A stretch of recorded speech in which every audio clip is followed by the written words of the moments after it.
Wonders shall never end.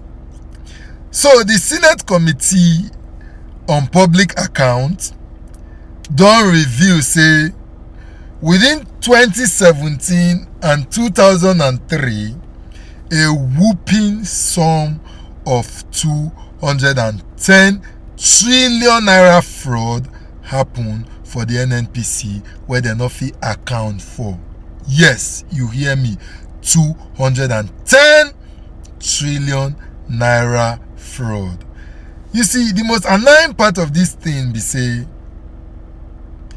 even as all these things they happen, Nigerians no dey disturbed. They no dey talk, e no concern them. If not be waiting one girl dey shake, bum bum, or a open bobby half, or if not be people gossip, marriage will break, or people they get problem for relationship, Nigerians are not interested. Why those when they steal the country dry? They steal the country dry, they use our common wealth and resources till they enrich themselves, take they oppress Nigerians, they put Nigerians in perpetual poverty. Nigerians they claim online like say them with those when they steal our public funds, they the same level. What a pity. More on a listing.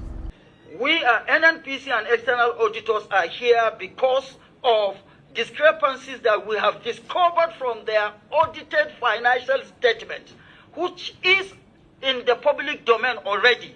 So any document that contradicts what is contained in their audited financial statement is in abeyance here.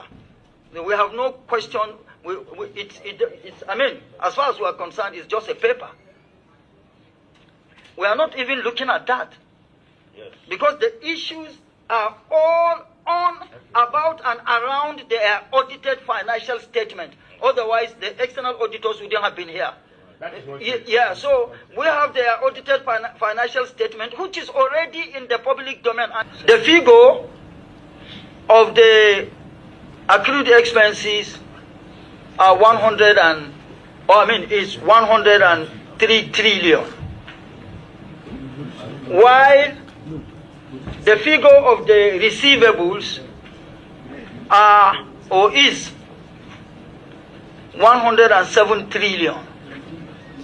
So in total, figure-wise, you are talking 210 trillion naira.